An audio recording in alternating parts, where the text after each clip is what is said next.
Bienvenidos a El Debate. Sueles pensar en el poder como algo, no sé, inconfundible, ¿verdad? Casi como una arquitectura monumental. Ujú. Sí, visualmente muy obvio. Exacto. O sea, entras en un palacio, ves el trono elevado, los mármoles, la corona, y la jerarquía es del todo evidente. Es visual, es innegable.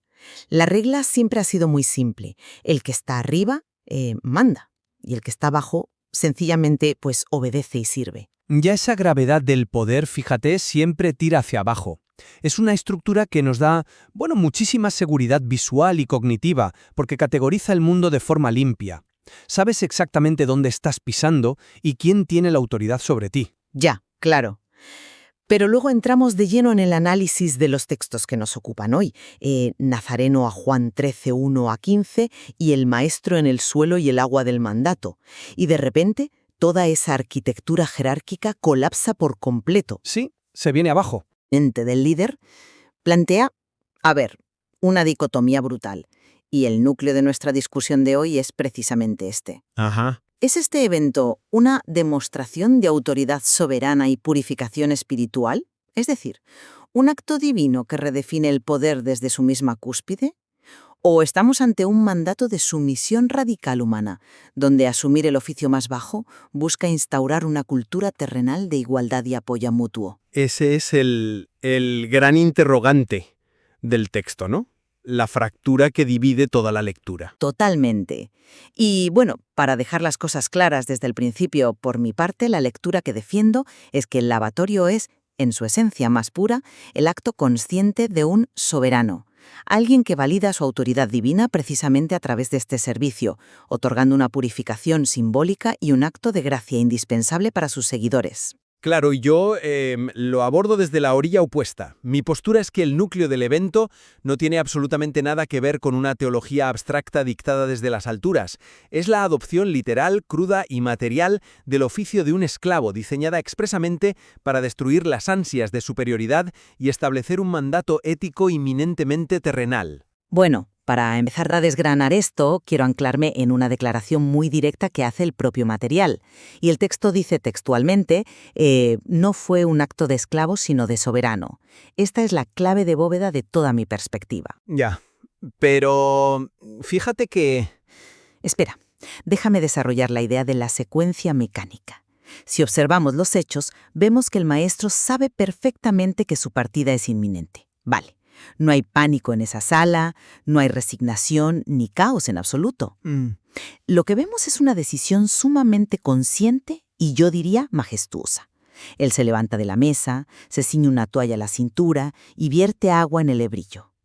Cada movimiento que describe el texto está calculado desde una posición de control absoluto sobre la situación. Vale, entiendo lo del control, pero... Y el propósito de esta acción es trascendental. No es meramente higiénico. El material habla de una purificación simbólica del contacto con el mundo y señala que esto es estrictamente necesario para poder participar del destino del maestro. No está simplemente quitando el polvo de los caminos, ya. administrando una pureza que solo él tiene la capacidad de otorgar. Yo estoy convencida de esto. A ver, entiendo por dónde vas, y reconozco que centrarse en la intención del maestro ofrece una visión, digamos, muy ordenada del evento, pero choca de frente con la realidad histórica y material que el propio texto invoca. ¿En qué sentido choca? Pues en que el material también declara de forma tajante, y cito, «completé el oficio de esclavo hasta llegar al último de ellos». Si nos quedamos solo con la imagen del soberano sereno que mencionas, perdemos la horizontalidad brutal de lo que está ocurriendo físicamente en esa habitación. Ya, pero la horizontalidad no anula la verticalidad de quién es él. Bueno, pensemos un momento en el contexto de la época, ¿no? Lavar los pies no era una cortesía habitual que hacían los anfitriones. Era una tarea tan degradante que estaba reservada para el esclavo de menor rango de toda la casa. Hablamos de pies que han caminado por calles de tierra, llenas de barro, sudor y excrementos de animales. Sí, las condiciones eran duras, eso es innegable. Claro, entonces, cuando el texto resalta el escándalo de Simón Pedro, no es un simple adorno literario. Pedro no se escandaliza porque no entienda una teología de la gracia. Se escandaliza por la repulsión física, visual y degradante de ver a la persona que más respeta asumiendo el rol de la escoria de la sociedad. Y fíjate que la conclusión del texto no define la madurez espiritual como un estado místico, sino como la disposición a, y cito otra vez, ensuciarse las manos para aliviar el peso ajeno. Esto no es redefinir el poder desde arriba, es dinamitar la idea misma de que existe un arriba y un abajo. Pero a ver, si asumimos que está dinamitando el concepto de jerarquía por completo, ignoramos que él sigue siendo el maestro durante y después del acto. Hablemos de este punto central, la naturaleza del acto en sí. El texto afirma que la autoridad divina se valida mediante el servicio, no el dominio. Sí, se valida, pero el método es... Fíjate en el verbo, claro, se valida. ¿No dice que la autoridad divina se anula o se democratiza? Piénsalo con esta analogía. Si un monarca absoluto con todo su poder intacto decide en medio de un gran banquete quitarse la capa, coger una jarra y servir el vino mesa por mesa a sus invitados, no deja de ser el rey. De hecho, ese acto causa un impacto tan sobrecogedor precisamente porque sabemos que es el rey quien lo está ejecutando. Lo que ocurre en el texto es similar, pero a una escala muchísimo mayor, claro. A ver, la imagen del rey sirviendo vino es muy ilustrativa, sí, pero no acabo de ver tan claro ese paralelismo con nuestro texto. ¿Por qué no? Es exactamente la misma dinámica de poder. Porque encierra un peligro enorme, que es higienizar el acto. Cuando utilizas esa metáfora, seguimos en el terreno de un rey siendo cortés. Un rey sirviendo vino no pierde su estatus social ni rompe ningún tabú repulsivo. Es un gesto bonito, ¿sabes? Bueno, era un ejemplo. Sí, pero el material no usa eufemismos, dice específicamente oficio de esclavo.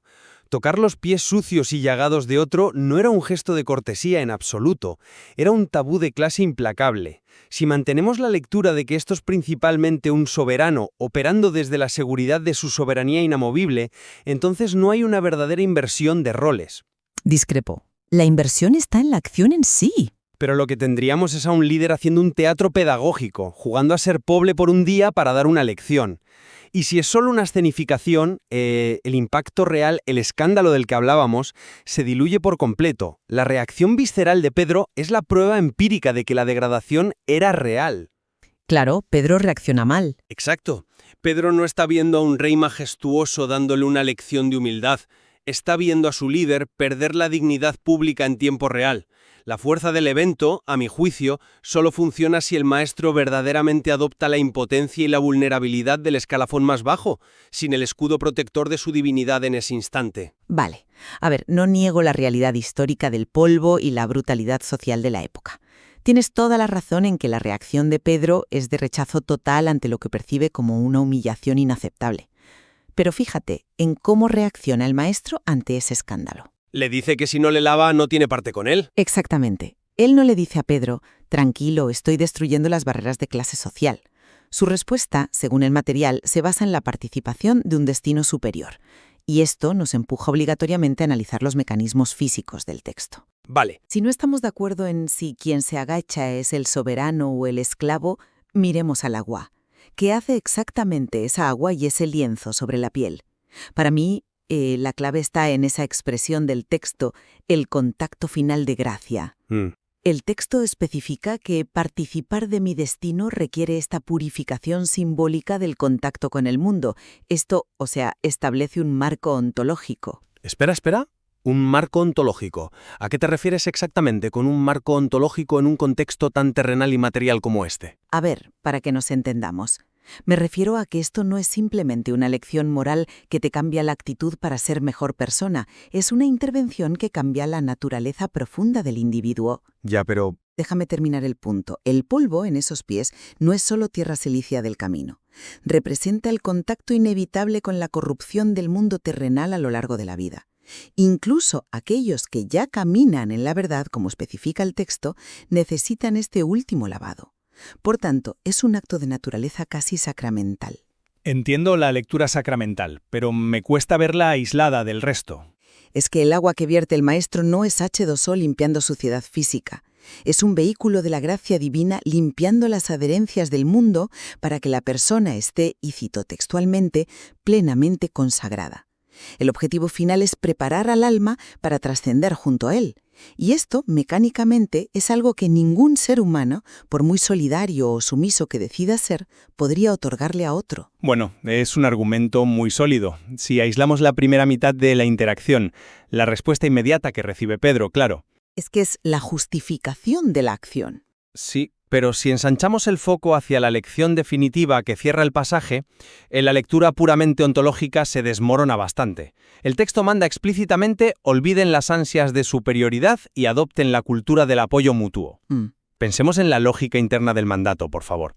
Si el propósito principal del agua fuera conferir una consagración divina inalcanzable para un humano común, pedirles que lo repliquen entre ellos no tendría ningún sentido. ¿Por qué no? Porque yo, como ser humano ordinario, no puedo impartir gracia divina a otro ser humano. Sin embargo, el texto culmina ordenando precisamente que se laven los pies unos a otros.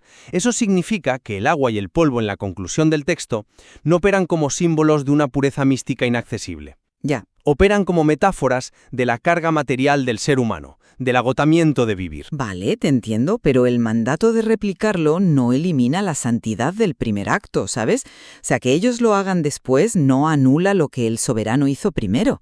No, no la elimina, pero cambia el criterio de lo que significa estar maduro espiritualmente. Subraya esta frase del material.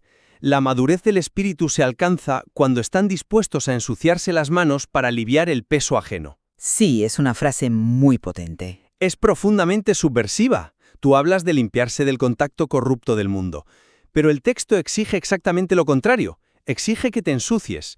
Define la verdadera pureza, paradójicamente, como la voluntad activa, física y terrenal de meter las manos en el fango de los problemas de los demás, en las deudas, las enfermedades, la vida rota.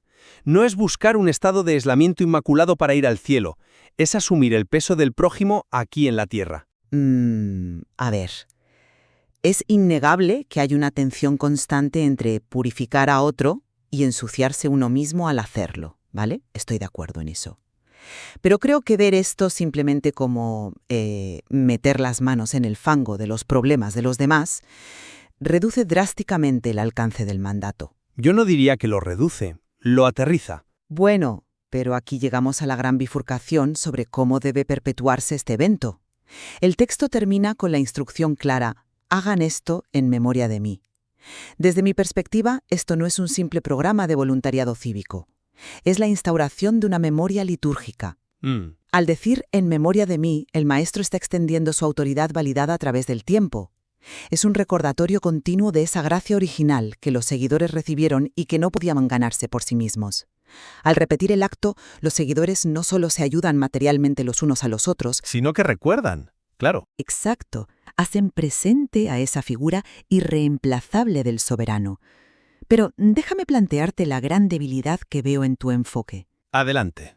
Si lo reducimos todo a una cultura del apoyo mutuo, estrictamente humana y pragmática, no estamos vaciando un evento profundamente sagrado.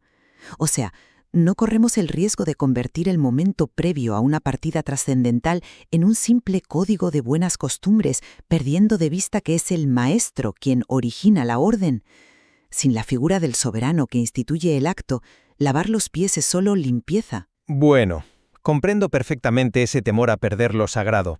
Es un miedo muy antiguo, el miedo a que, si democratizamos lo divino, digamos, se convierta en algo ordinario o irrelevante. Claro, es que es un riesgo real. Pero yo respondo afirmativamente a la pragmática del texto porque el material es de una claridad aplastante y no empequeñece el acto en absoluto, sino que lo hace verdaderamente colosal.